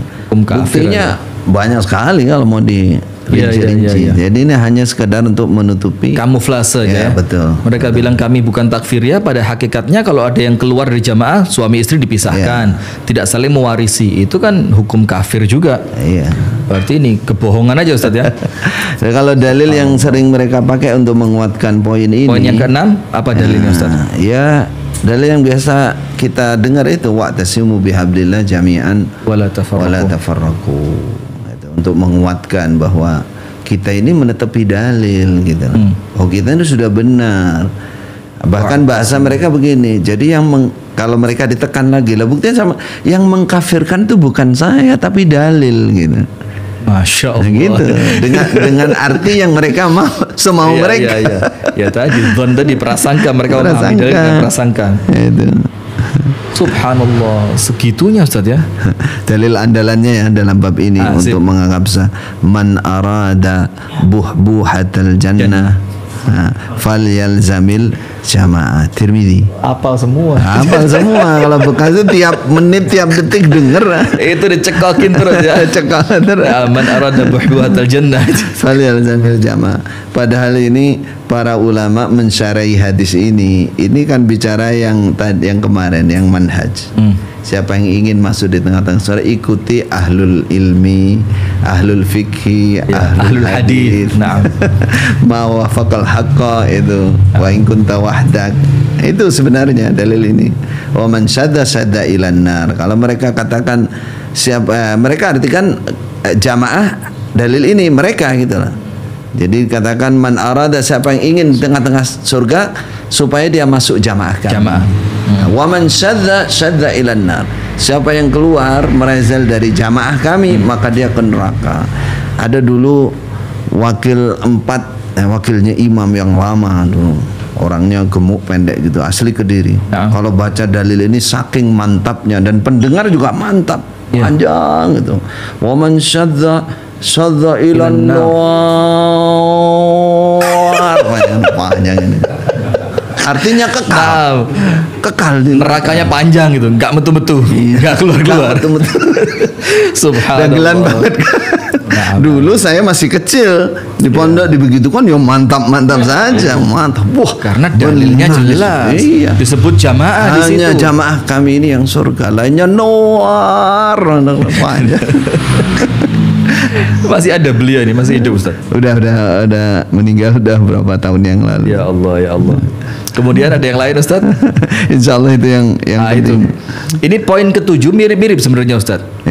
Mereka mempunyai pengertian jamaah kita ini adalah golongan khawarij gaya baru. Dan khawarij kan juga mengkafirkan tadi kan? Karena sudah ada pemerintah, kita masih membentuk jamaah. Nah, seperti yang saya bilang, mungkin seperti tadi negara di dalam negara gitu ya. Jadi orang yang sudah pemahamannya berubah menganggap mereka itu khawarij gaya baru karena sudah ada pemerintah sah tapi masih bentuk jamaah. Gimana kalau menurut antum, Ustaz? Jadi pertama mereka sejarah khawarij mereka nggak pelajari, nggak tahu siapa itu khawarij, apa ciri-cirinya mereka juga nggak tahu. Nah, yang kedua mereka punya pengertian khawarij itu kharaja. Kharaja, ini memang diambil jadi dari kata kharaja. Ini keluar. Yang dimaksud adalah keluar dari jamaah menurut mereka. Justru mereka lah yang khawarij, bukan kita. Loh, kok malah kita dituduh khawarij? Kalau kita di dalam jamaah. Kita dalam jamaah. Gitu. Subhanallah, muter-muter aja Ustaz. Memang halu dan dhon tadi ya, prasangka tadi. Berarti kalau khawarij itu diartikan kharaja itu keluar. Loh, kita di jamaah kok. Kita tidak pernah keluar. Iya, berarti betul. Yang khawarij itu ya mereka yang di luar itu. Jadi kharaja anil jamaah qida shibrin, itu yang mereka katakan. Keluar dari jamaah kita walaupun hanya satu jengkal, itu sudah khawarij. Justru mereka yang khawarij, itu bukan kita. Nah, berarti cara mengcounternya ya harus faham sejarah khawarij, betul-betul menurut ulama khawarij itu siapa, begitu kan? Nah, mereka nggak ngerti itu. Mereka hanya sekedar kharaja, keluar dari jamaahnya kita. Berarti yang keluar dari tempat kita khawarij. Ustadz Khalil khawarij. Khariji. Na'udzubillah bisyarri dzalik. Jadi di sini kita ta'dil, kita luruskan. Pahami dulu sejarah khawarij itu, sabda Nabi kumpulkan semuanya, cerita sejarahnya kumpulkan, apa sih kesimpulannya? Kenapa kami ini mengatakan Anda itu khawarij gaya baru, bahkan belakangan khawarij banci, nggak berani bertindak dan lain-lain. Nah, tuh. Jadi kenapa Anda dikatakan khawarij? Karena Anda mirip akidahnya dengan orang-orang khawarij yang muncul di zaman Khalifah Utsman, muncul zaman Khalifah Ali. Hampir sama Anda, yaitu mengkafirkan pelaku dosa besar atau mengkafirkan semua golongan yang tidak sependapat dengan Anda. Di sini letak khawarijmu. Mengkafirkan pelaku dosa besar. Apakah di Islam jamaah juga dikafirkan pelaku dosa besar? Ini kaitannya dengan masalah yang keluar dari golongan mereka, kan begitu. Kan mereka anggap seharusnya kalau mereka ngerti, paling tidak kan dianggap dosa besar, kan itu. Lumayan. Ini enggak langsung dianggap kafir. lebih parah daripada dosa besar. Naam, saya paham seperti itu. Jadi kalau gambarannya kan begini, zaman Khalifah Utsman atau Khalifah Ali, dasar dari khawarij berani membunuh karena mengkafirkan khalifah, kan, karena dianggap melakukan dosa-dosa besar, penyimpangan. Terus kita kasih gambaran pemahaman yang benar, sebagaimana yang kita tahu Khalifah Ali tidak mengkafirkan Muawiyah juga tidak mengkafirkan Ali bin Abi Thalib radhiyallahu anhu. Kedua-duanya berijtihad, saya bilang, dan tidak saling mengkafirkan. Terus saya kasih perbandingan. Coba sampean perbandingkan. Khalifah Ali yang terhitung saat itu adalah khalifah yang resmi, yang sah, dan punya kekuasaan, Terus Muawiyah keluar dari kekhilafan, tidak berbaiat, bahkan berperang. Itu pun lah Khalifah Ali tidak mengkafirkan. Anda inilah golongan kecil. Imam Anda juga tersembunyi, baiatnya juga nggak jelas, nggak syar'i. Kok bisa menghukumi kafir orang yang keluar dari Anda? Tapi banyak yang insaf jadinya dengan kata-kata gara-gara ini ya. Tapi ini memang makjel banget ini, Ustaz. Artinya ketika ada perselisihan antara Khalifah Ali bin Abi Thalib dengan sahabat Muawiyah, sampai bahkan udah sampai perang sivil, berapa korbannya? Tidak ada mengkafirkan di sana. Sementara ini yang kecil saja. Mereka mau nggak sih dibilang kecil, Ustaz? Kemungkinan nggak mau. Jamaah tadi. Rasanya besar. Itu baru keluar di sini aja udah dikafirkan gitu.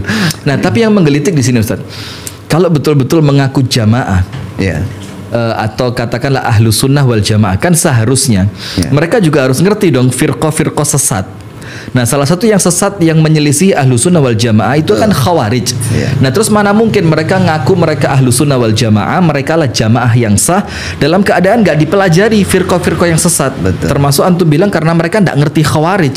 Mereka nggak tahu sejarah. Apa benar mereka nggak belajar tentang firqah sesat ini? Nah, ini makanya dasar berangkatnya kesesatan mereka diantaranya karena nggak dipelajarkan sejarah. Yang kalau mau lebih parah lagi, sirah nabawiyah nggak boleh diajarkan. Coba. Oh iya? Iya. Saya baru pulang dari Mekah 2 tahun mencoba memasukkan semacam makalah sirah nabawiyah 2 tahun, 2 kali maksudnya. 2 kali dalam 2 tahun ada pertemuan di Wonosalam itu yang namanya Cai Cinta Alam Indonesia. Itu kan mengumpulkan utusan-utusan anak muda seluruh Indonesia bahkan luar negeri. Nah, di situ ada 2 kali dalam 2 tahun saya coba masukkan. Setelah itu dihilangkan, nggak boleh. Yang diangkat siapa? Sirahnya Bapak Haji Nur Hasan. Perjalanannya. Sejarahnya pendiri. Iya, sejarah pendiri. Itu aja yang diangkat tiap tahun. Sirah Nabawiyah nggak boleh diajarkan. Alasannya apa, Ustaz? Apalagi tarikh-tarikh yang khalifah, sejarah.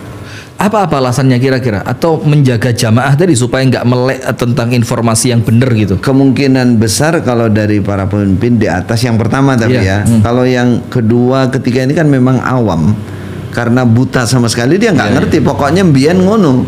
Ya sudah. Pokoknya mbiyen dulu. Mungkin yang pertama niatnya menyimpan perjalanan hidup itu supaya nggak diketahui gitu. Iya. Supaya bisa hulu kepada pemimpin.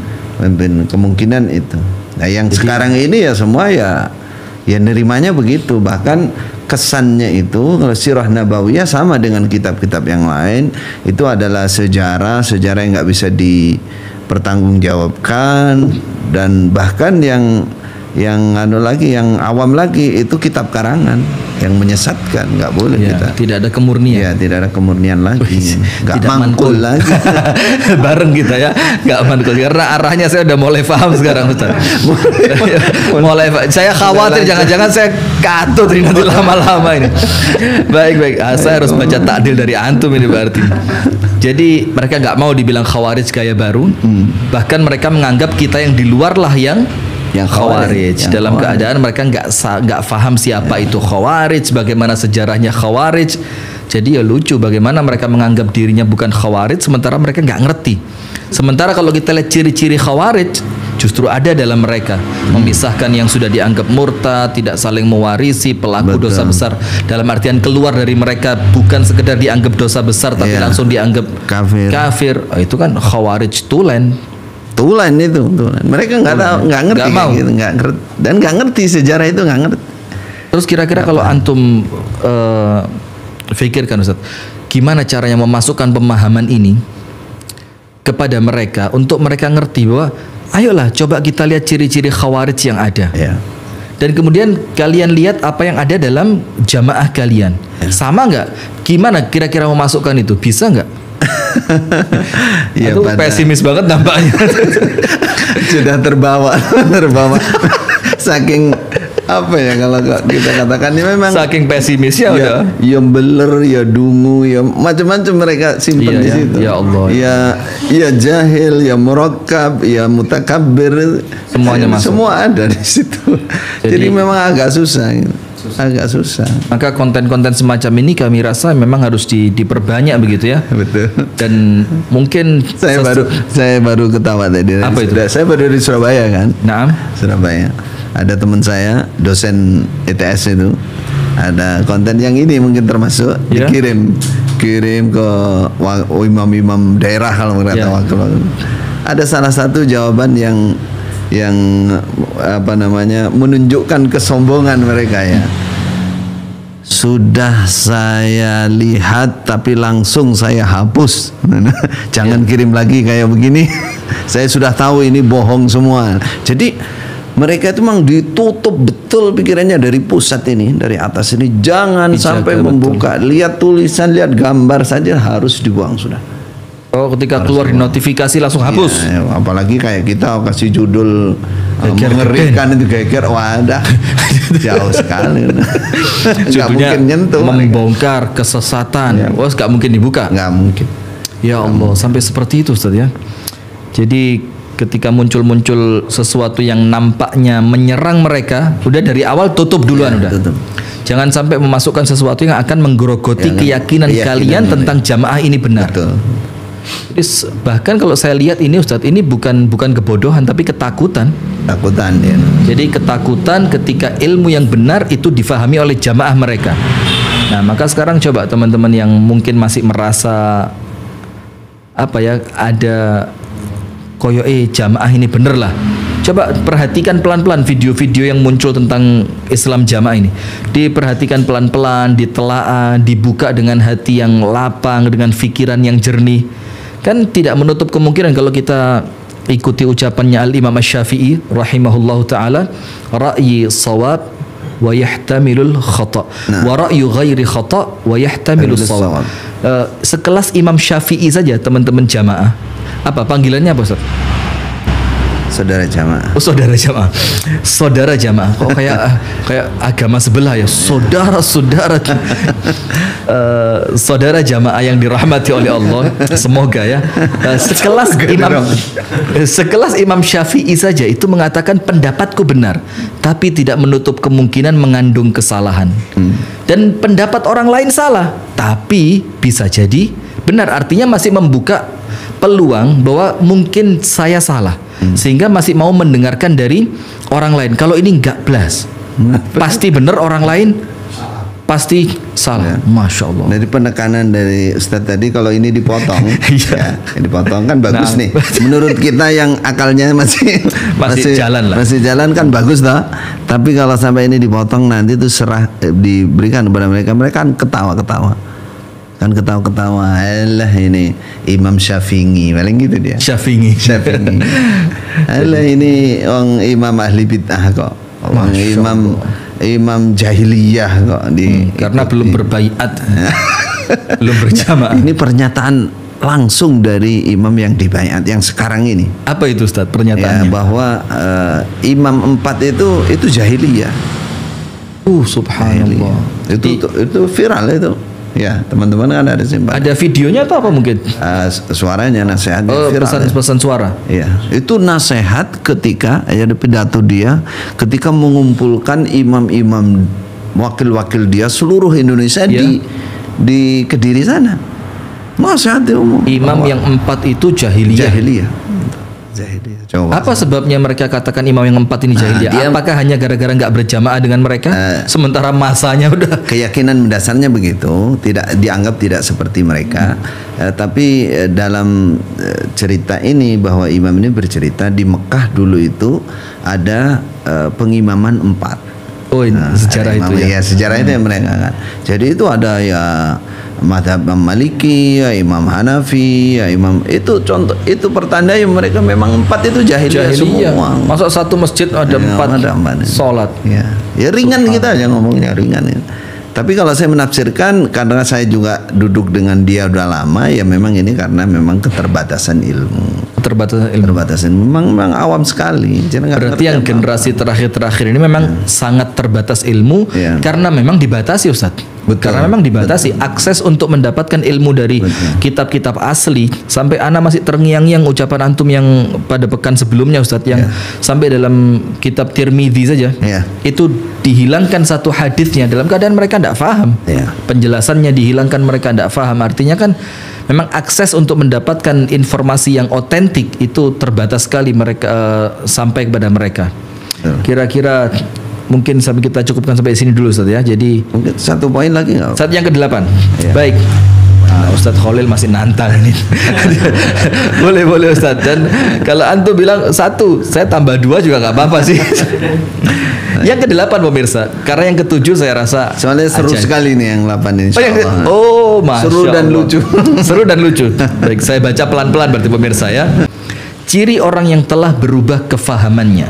Yang ke-8, mereka mempunyai pengertian orang Islam yang mengucapkan la ilaha illallah, atau orang Islam yang sudah menetapi rukun Islam dan tidak berbuat syirik walaupun tidak berjamaah, mereka anggap bisa masuk surga. Berarti menurut teman-teman Islam, saudara Islam jamaah nggak bisa masuk surga. Nggak bisa masuk surga. Nah, ini gimana ini? Padahal sudah mengucapkan la ilaha illallah, sudah menetapi rukun Islam, rukun iman, tidak bisa masuk surga. Nggak bisa masuk surga. Hanya gara-gara tidak berjamaah, tidak punya imam, tidak berbaiat, kalau di Indonesia tidak bergabung dengan mereka. Berarti sebelum tahun 41 semuanya di neraka. Neraka. Makanya dikatakan pertama kalinya ulama, orang alim yang soleh, yang mukhlis membawa hidayah ke negara kita ini adalah Bapak Haji Nur Hasan.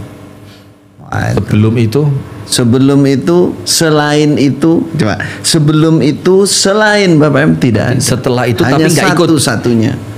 Ya, satu-satunya. Terus gimana antum bongkar kelucuan ini, Ustaz? Nah, pertama ini kan kalau kita lihat kan ucapan orang ya bingung, ya semaunya sendiri kan gitu. Kalau kita melihatnya kan begitu. Yeah. Ini dalil yang Quran hadis yang mereka ajarkan setiap waktu, setiap saat, pada kemana nih dalil-dalil jaminan orang man kana akhiru kalamihi la ilaha illallah dakhalal jannah. Kemudian ayat alladzina amanu wa lam yalbisu imanuhum bidzulmin ulaika lahumul amnu wa hum muhtadun.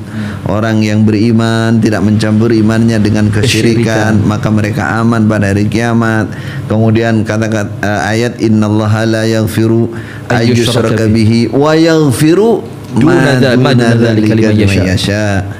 tidak mengampuni syirik kalau mati dalam keadaan syirik akbar. Tapi kalau dosa selain syirik kan masih ada peluang diampuni tahtal masyiah. Ini kalau normalnya orang memahami ini kan, apalagi melihat sejarah kejadian-kejadian di zaman Nabi, termasuk orang mengucapkan la ilaha illallah terus sama Usamah bin Zaid ditusuk itu kepalanya, ditusuk terus mati oleh Nabi, kan disalahkan. Apa kamu ngerti isi hati dia? Bagaimana kalau dia mengucapkan itu dari dalam hati beriman, tulus. Bagaimana besok kamu di hadapan Allah? Kemudian kejadian paman Nabi Abu Talib, ya ammi kulla ilaha illallah, cukup satu itu aja ya. Laka indallah, saya akan bela engkau di sisi Allah. Kemudian ada orang Yahudi tetangga Nabi itu yang mendekati kematian, terus dia syahadat dan mati, kata Nabi dakhalal jannah. Seneng orang ini, belum beramal kebaikan masih sedikit, tapi cukup sudah la ilaha illallah, Rasulullah bilang masuk surga. Apa yang sampai kita ungkap ya, sampai dalam pertemuan terakhir saya ungkap bahwa di akhir zaman itu akan ada orang sudah tua. Ini Sahih Muslim ada, di Sahih Muslim ada orang sudah tua hanya mengucapkan la ilaha illallah, tidak kenal sholat, nggak kenal puasa, nggak kenal apalagi cokam berbaiat, nggak kenal sama sekali, nggak ngerti persenan sambung, mereka nggak kenal itu. Dia hanya la ilaha illallah di akhir zaman. Itu di akhir zaman itu sahabat Hudzaifah sahibu sirri Rasul yang mengerti rahasia Rasul bersumpah bahwa tunjihim minan nar, tunjihim minan nar, tunjihim 3 kali. Bahwa kalimat la ilaha illallah cukup bikin orang selamat untuk bisa masuk surga dan selamat dari api neraka. Ya, kita ungkap lagi bagaimana syafaat Rasulullah besok luar biasa, bahwa Rasulullah masih bisa menyelamatkan umat yang mengucapkan la ilaha illallah, di hatinya ada keimanan walaupun sebiji zarrah, sesemut hitam, sebiji sawi dan lain, kan begitu. Harusnya itu kan dibaca terus. Tapi pernah dibaca enggak ini hadis-hadis tadi ini? Itu jelas dibaca. Mereka hataman Sahih Bukhari, hataman Sahih Muslim. Apa yang menggelikan di sini? Apa Ustaz? Ini zaman insya Allah pasti tertawa. Apa itu? Bahwa dalil semua itu yang ayat, disampaikan, hadis yang itu syaratnya harus berjamaah seperti ini. Apa yang ngasih syarat? Nah, terus kita tanya, ini yang menggelikan, kita tanya.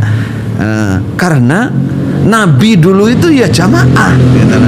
Jadi pada saat turunnya ayat ini, ketika Nabi bersabda ini karena Nabi sudah berjamaah sebagai amir dibayar seperti kita. Jadi ayat ini, hadis ini semua tidak berlaku kecuali berjamaah. Lah ada rantai yang putus ini. Gini Ustaz, Nabi ketika ayat-ayat itu turun, hadis-hadis itu diucapkan, itu Nabi sudah berjamaah. Berarti sip, Nabi berjamaah. Terus putusnya jamaah ini ketika dianggap tidak lagi berjamaah sebelum berbaiat tahun 41. Ini putusnya di mana? Nah itu yang mereka nggak mau tahu. Mereka artinya mereka menilai, kan buta sejarah kan? Oh iya, buta sejarah. Jadi mereka nafikan semuanya itu. Dari setelah Nabi Muhammad dan khususnya di Indonesia yang mereka bicarakan ya. Di Indonesia nggak ada. Dulu penjajah Belanda, penjajah Jepang, animisme, dinamisme, terus menjadi republik ini apa namanya, ini demokrasi, ini semua tidak ada. Ini sudah bukan agama semua.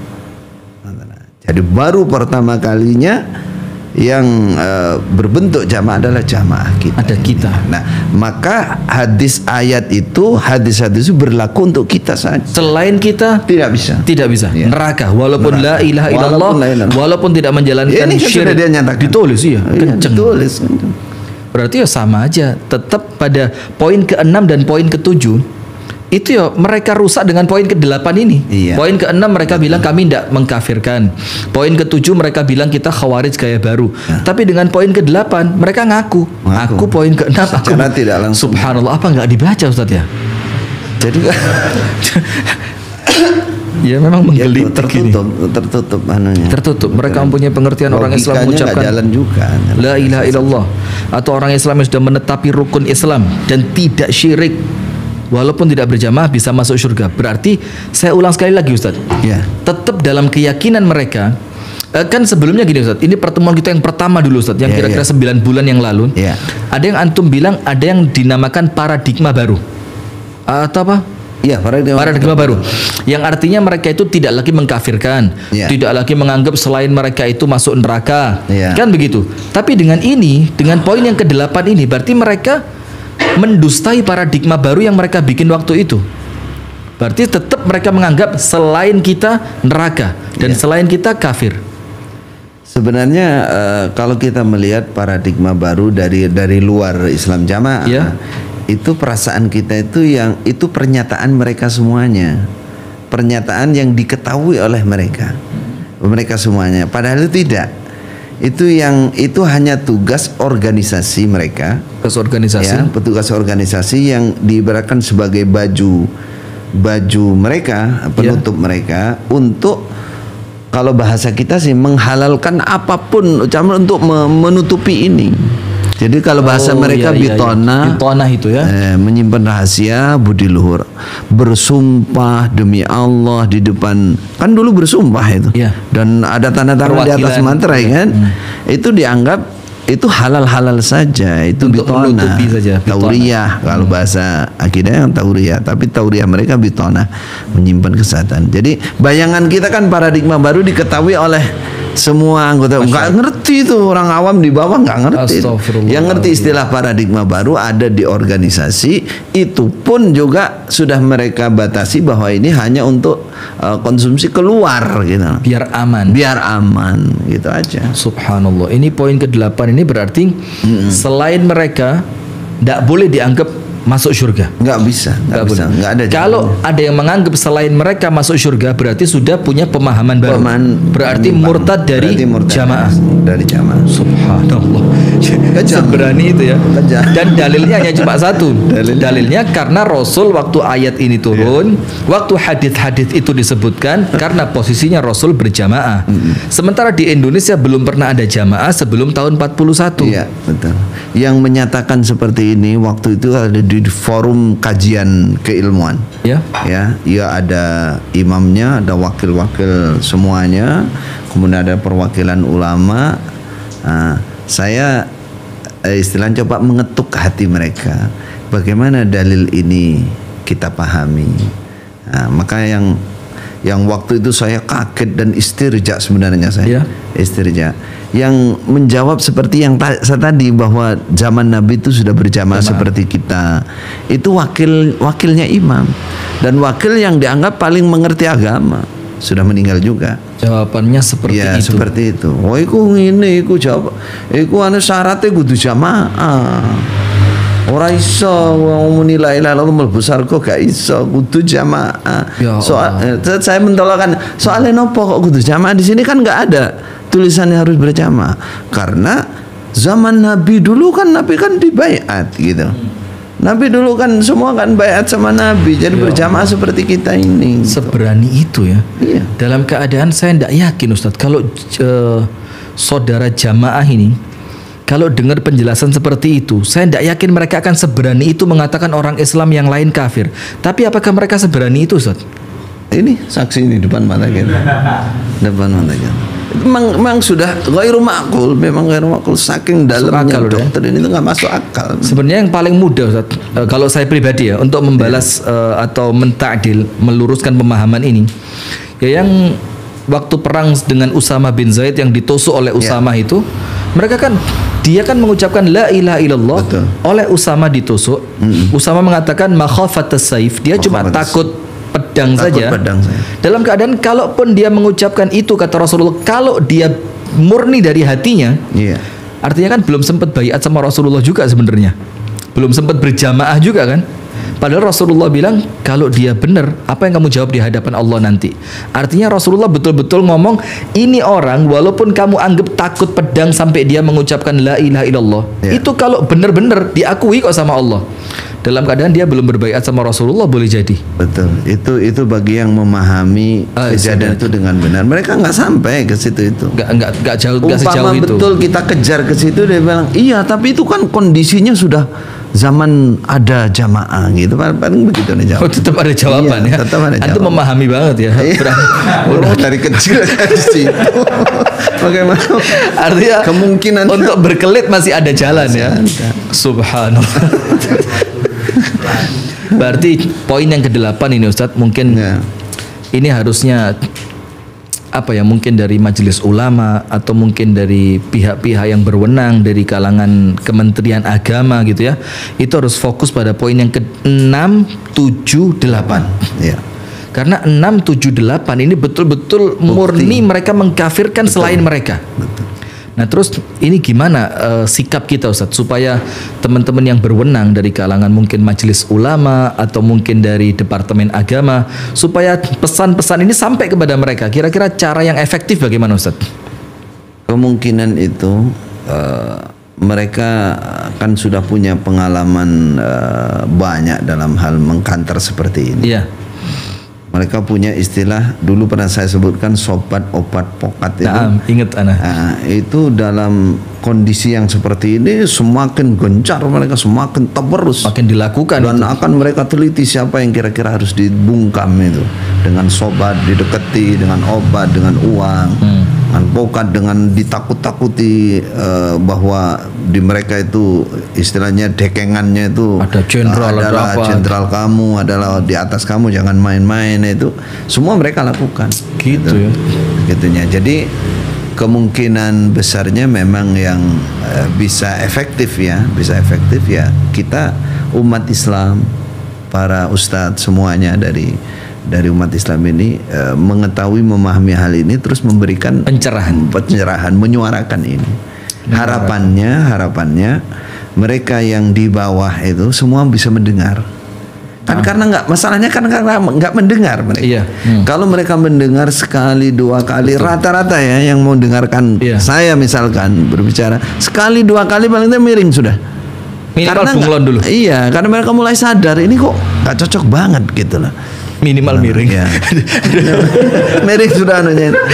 Dan dalam pertemuan berikutnya nanti kita akan tunjukkan fakta-fakta bahwa apa yang mereka sebutkan kemurnian, mereka bebas dari bid'ah, syirik ya.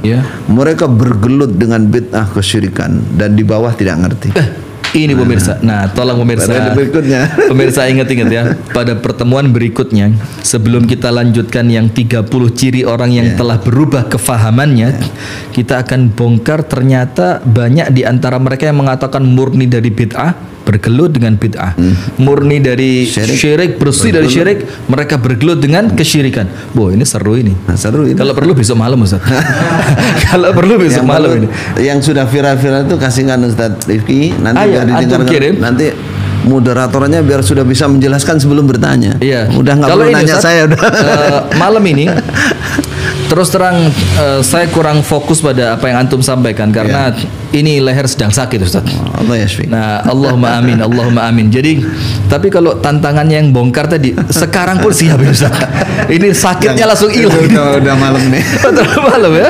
Subhanallah. Barakallahu fikum. Jazakumullah khair Ustaz Khalil Bustami atas apa yang telah disampaikan. Dan terus Ustaz, kita berdoa, kami berdoa, dan insya Allah saya pribadi pun berdoa Ustaz, apa yang kita sampaikan ini betul-betul sampai dan kemudian menjadi pintu pembuka hidayah yang Allah sampaikan kepada mereka. Dan tetap satu yang memberikan semangat Ustaz kepada kami pribadi, dan insya Allah antum juga sama, dan tim antum juga dari Baka Al-Mukarramah. Satu hadits Nabi, apabila Allah memberikan hidayah kepadamu, memberikan hidayah kepada seorang manusia melewati dirimu, itu lebih baik dibandingkan kamu mendapatkan harta yang terbaik. Jadi motivasi itu yang terus membakar semangat kita. Bismillah, semoga Allah ridho, semoga Allah berikan keikhlasan. Dan pemirsa yang dirahmati oleh Allah Subhanahu wa taala, tetap seperti pertemuan-pertemuan yang lalu, kami ikhlaskan. Apabila Anda menginginkan mau ambil video ini, mau potong videonya segala macam, tapi dengan syarat bertanggung jawab.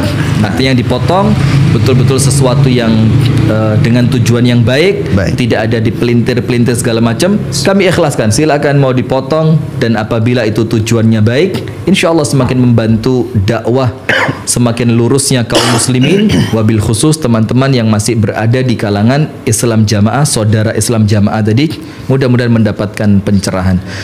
Kami cukupkan di malam hari ini sampai di sini, dan insya Allah mungkin 1-2 pertanyaan mau dijawab. Atau ada, saya nggak ngecek YouTube, ada pertanyaan yang masuk? Nggak ada yang ngecek nampaknya Ustaz.